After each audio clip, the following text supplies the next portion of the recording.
Continuing coverage of E3 2014. My name is Daniel Dwyer and I'm very happy to be joined by Julian Gerighty. How's it going? How you doing? Andrew? From Reflections, and from Ivory Tower. Ivory Tower. Ivory Tower in France. You guys are doing a hot collabo on The Crew. Yes. I'm very happy to hear the Reflections are involved because Driver San Francisco was a game that surprised me. It's phenomenal. It's an incredibly good game. I'm not sure if it's fair to say that would surprise me, but I guess it's the best driver game. Put it Thank that you way. very much. It's pretty great. So you guys are here with The Crew. Yes. This is a game that's been shopped around for a little while. It's a type of driving game that I guess now people are starting to get familiar with because driving and the idea of social driving seem to be hand in hand regardless of what the franchise is. So what is it about The Crew that makes it stand out from other driving games? Well, I think this social driving aspect is something that the Eden team, which did TDU Test Drive Unlimited, pioneered on 360. I mean, this is 8 years ago that those guys did that, and that was a fully open world, seamless experience. And this is their second or third iteration on that, so it's built from the ground up with the social interactions. So you want to create a crew? That's 2 clicks once you meet somebody in the world. And that person will become part of your crew, part of your friends list, and you can play with those guys whenever. But I think more than that, what makes us stand out is the fact that we have the entire USA, which is, it's not all about size. I keep telling myself it's not all about size. You think? I keep telling myself Keeps me up at night, man. Keep telling me it's about variety. I don't know what that says about me, but you like to mix it up. That's all right. Absolutely, it's more about the different driving experiences that you can have. So one of the things that we have and that we really want to put out there at E3 this year is off-road racing, asphalt racing, circuit racing, all of these different types of driving and handling experiences. And that's really what makes us stand out. 80% of our country is off-road. Yeah. So that really is the difference between an open world racer, a little bit like Driver San Francisco. Yeah, absolutely. It's and go anywhere. the game that we have. It's interesting that it's the team that worked on TDU because oftentimes when you think about the idea of social gaming, the touch point that people talk about is Burnout Paradise. But in fact, Test Drive Unlimited predates that and did a lot of innovations in that space that I guess were incredibly new. The stuff that people did not realize they wanted in a driving game. Absolutely. Is there anything in The Crew? Are you guys tackling the idea of this 4-player experience from any other different types of angles than we're used to in driving games? So one thing that I'm passionate about is giving an experience to people that they can play any way that they want. So I'm more of a single player guy.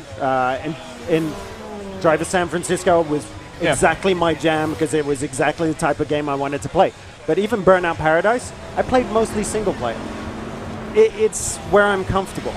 So I'm working with a game director, and I think Andy's very similar, who like multiplayer experiences, who like sharing this experience.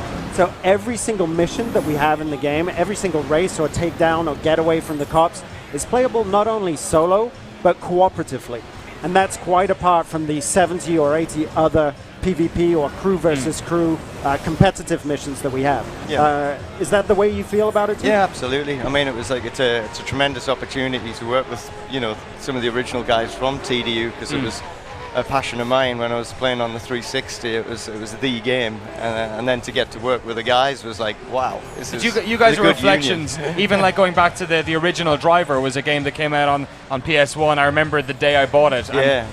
Like 3 different cities that felt like real places, and you guys have been consistently good at that. I think that Driver San Francisco was interesting in that respect as well, that it felt like a real place.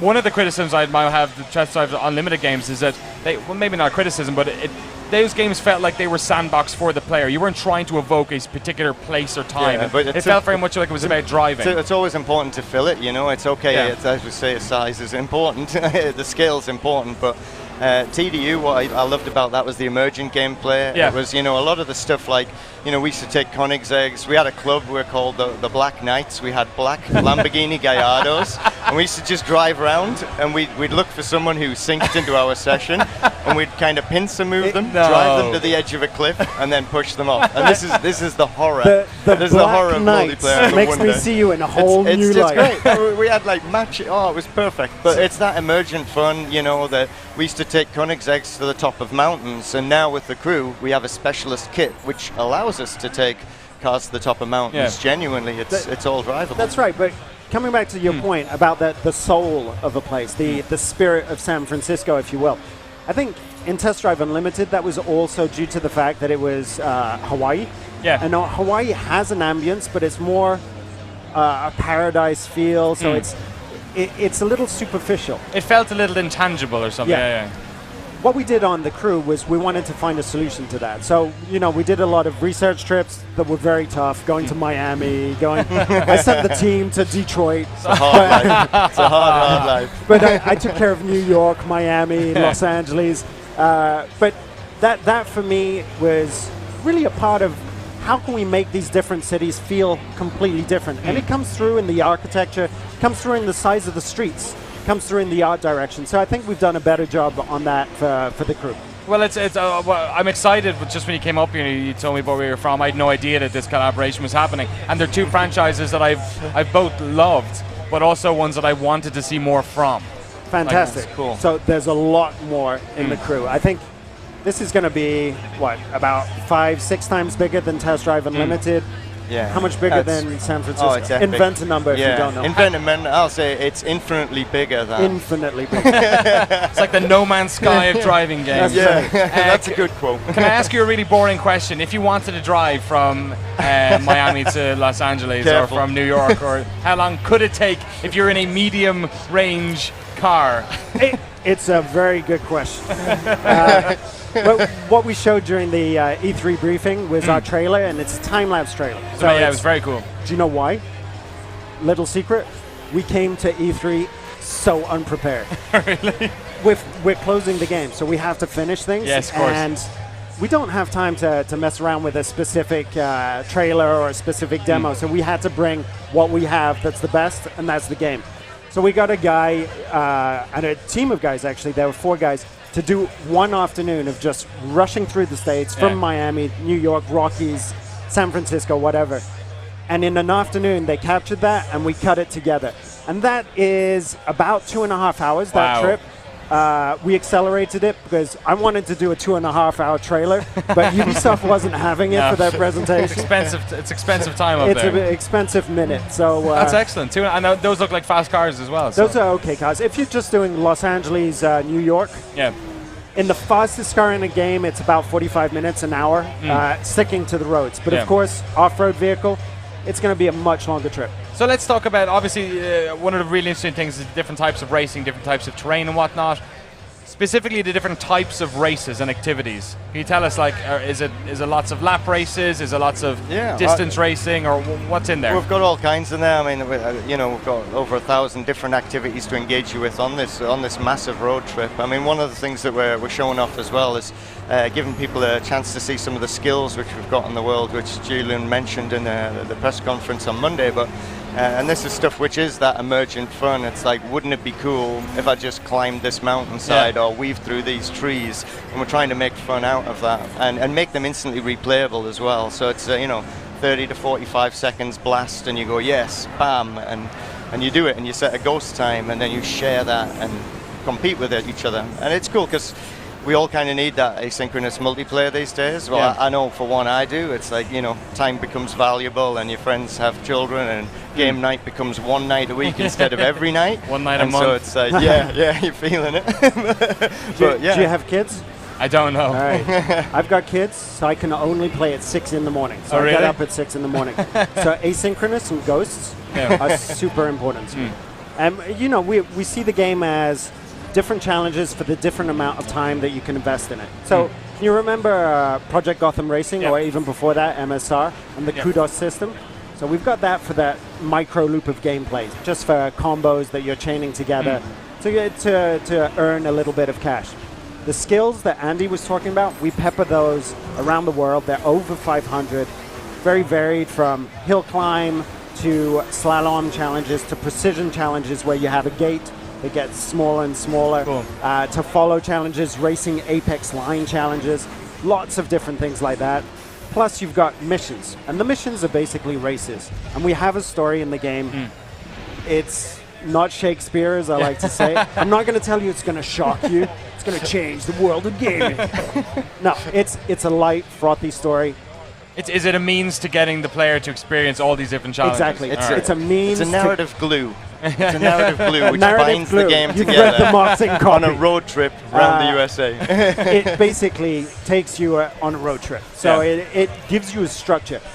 Some games, some open world games, they're lacking that structure, and you kind of get bored and directionless after a little time. Sometimes when there's so much to choose from, like I had it with Assassin's Creed Black Flag, for instance. When there's so much to choose from, if you don't have a little bit of direction, you don't know where you should go. So it's finding that right balance.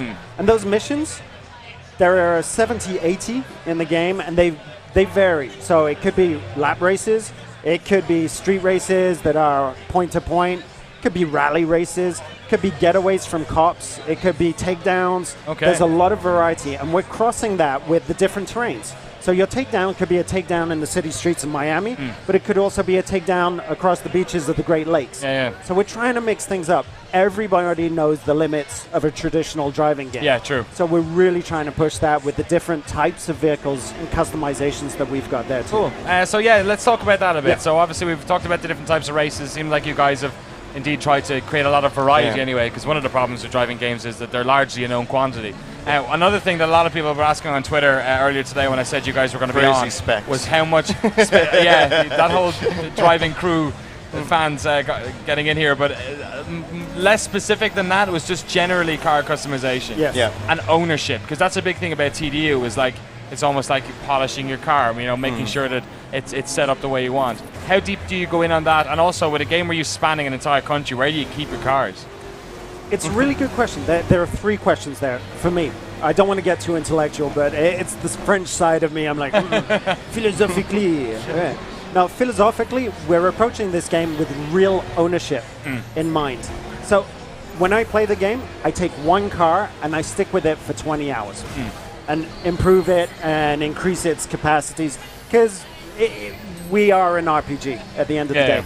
So there are 11 performance parts, and I'm upgrading each part to make sure that I blow all of my friends and crew members off the road.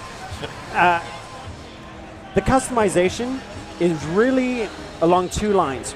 First one is we've got different car classes, much like an MMORPG as well.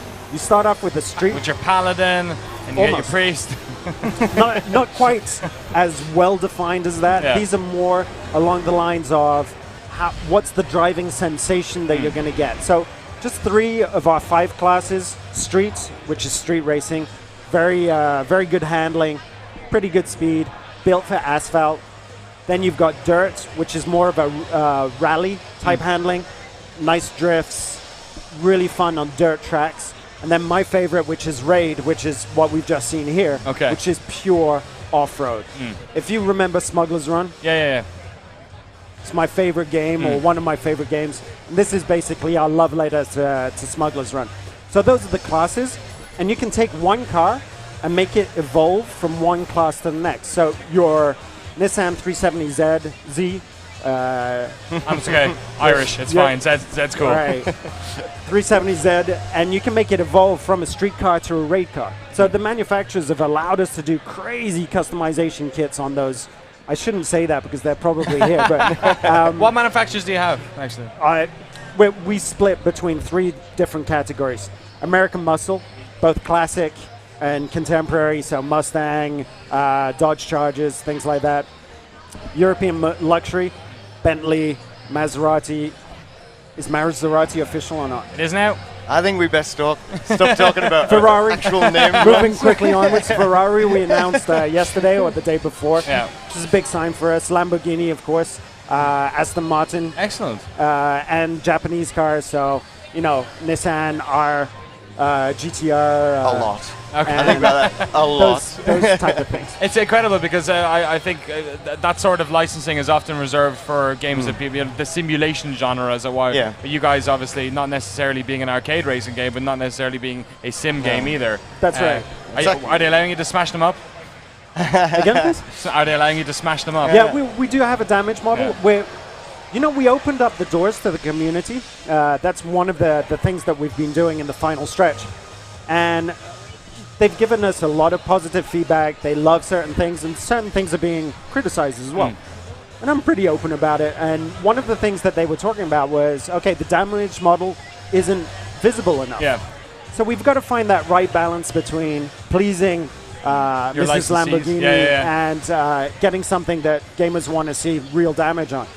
I think we're going to have something that's fairly impressive along the same lines as Driver. But it just comes back to gameplay. It's like there's no point destroying a car to the point of destruction when you just can't use it.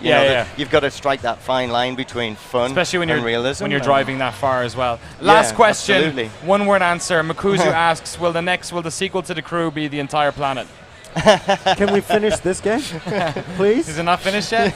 We're closing. It's Julian and Andrew, thank you so much for coming on. Super fun. Can you let us know when The Crew is out and on what platforms? Yes, November 11th, same day as a couple of other big titles, but The Crew is the one that matters.